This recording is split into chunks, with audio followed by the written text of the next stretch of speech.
Well, hello there, and welcome to another edition of Warbird Wednesday. My name is Fred Bell. I am the vice chairman of the Palm Springs Air Museum today.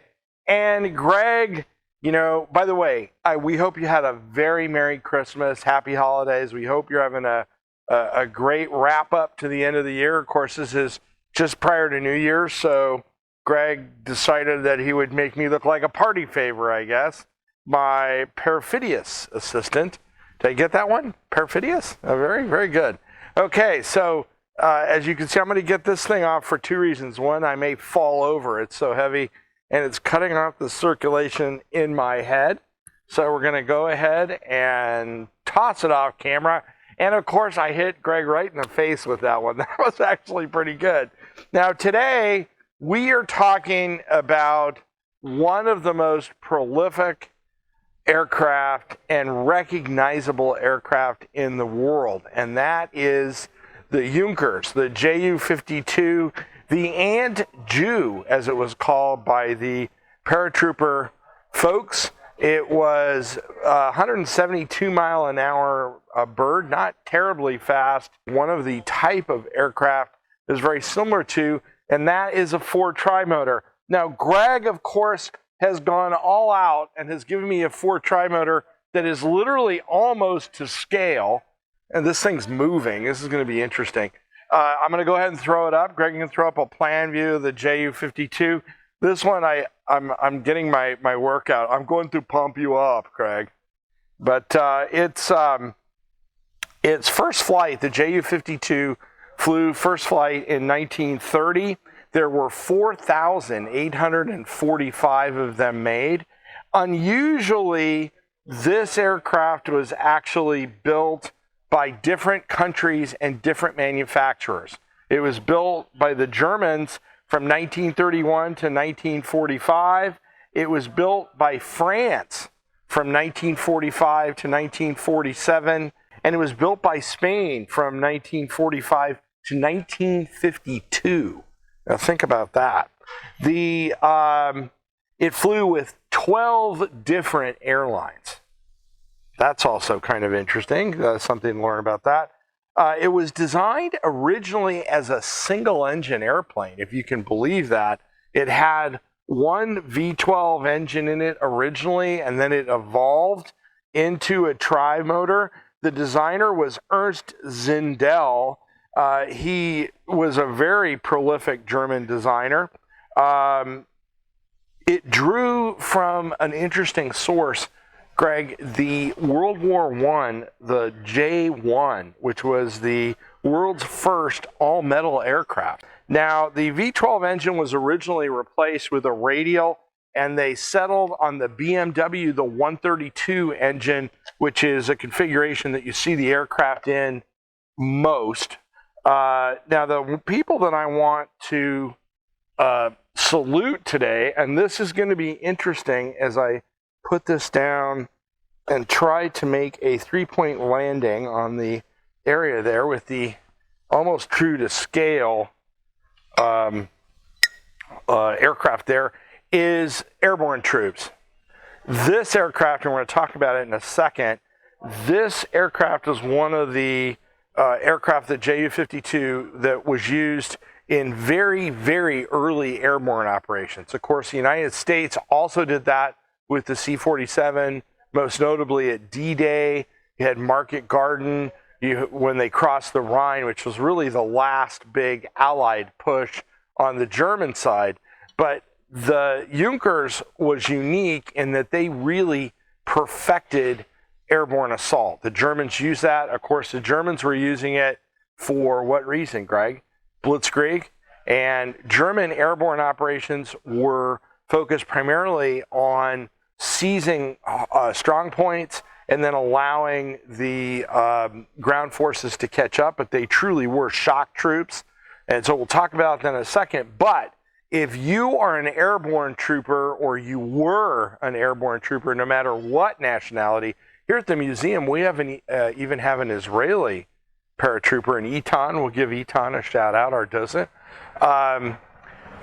They are some of the toughest hombres known, because think about that. They get dropped behind enemy lines, then they basically have to hold or accomplish their objective until they're relieved. So that's where you hear the term hold until relieved. So today, Greg has given me, I never see these, Pop Goes the Bubble.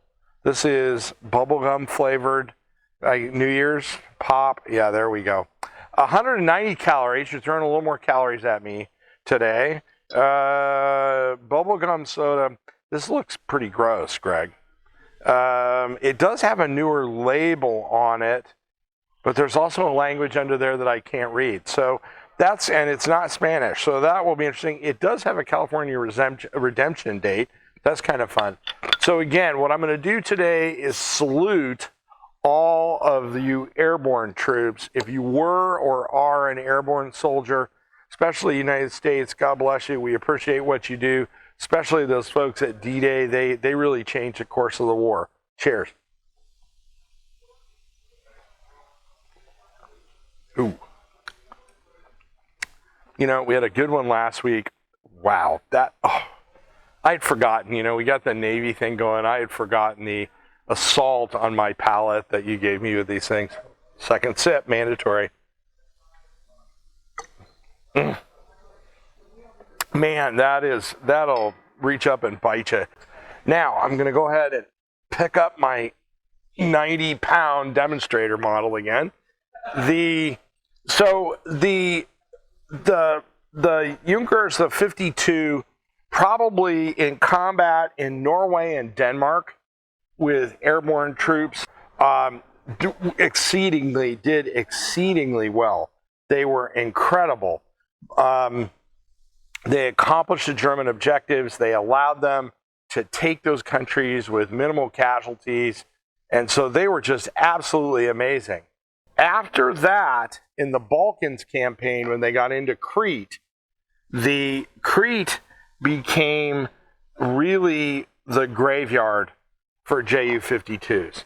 JU-52s were decimated in Crete because they ran into very determined British anti-aircraft, AAA fire, anti-aircraft artillery, and they ran into extremely good fighter cover.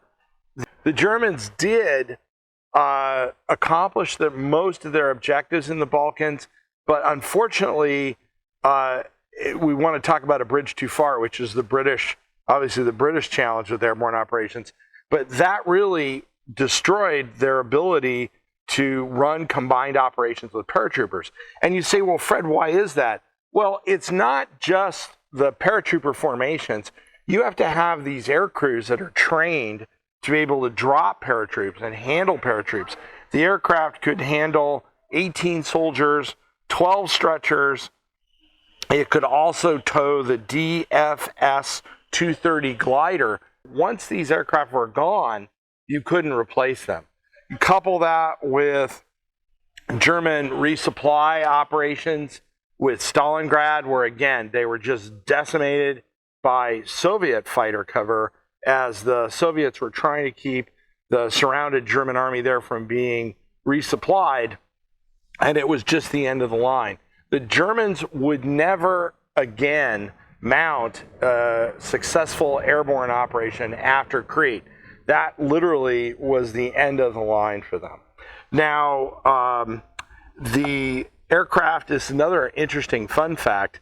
The JU-52 was Hitler's personal transport, and Greg, somebody else that you might know, Chiang Kai-shek, which is kind of interesting, crossing the other side. It was his personal transport. The comparable aircraft on it were the JU-252, the JU-352, which didn't go anywhere, the DC-3 or the C-47, the Fokker F-7, the Ford Trimotor, the SM-81, and the 3AT were the comparable aircraft.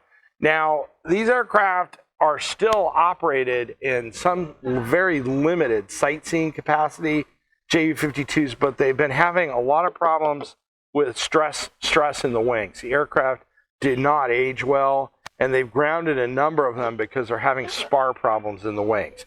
So I think that this is going to be pretty much the end of the line fairly soon for the JU-52, although you never know. Somebody might invest a lot of money to keep one of these going because they are rather iconic.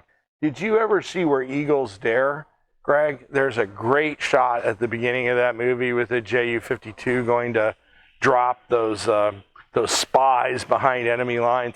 We just thought the aerial photography in that of the JU-52 was absolutely fantastic.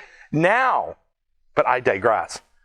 If you want to be cool in your neighborhood, one of the things you need to have is a Mighty 8th shirt. I really like the fabric on this. Fabric is nice and soft and comfy. And so you can get yourself one of these. Click on the link. Jason will happily wing a Mighty 8th shirt to you. If you came across this on YouTube and you like long-form aircraft videos, which is, by the way, Greg, against YouTube's algorithm. They like short stuff. But all we do are long-form military aircraft videos. Give us a subscription and a like and maybe a comment. If you came across us on YouTube, give us a like and a comment. We'd love to talk to you. There's also a line down there or a link where you can donate a few marks so we can do this. That's how we keep this going. No, not Reichsmarks, Greg. The Reich is gone. I saw Greg is going Reichsmarks. No. Just marks or bucks. Bucks is good too. Bucks spends really well.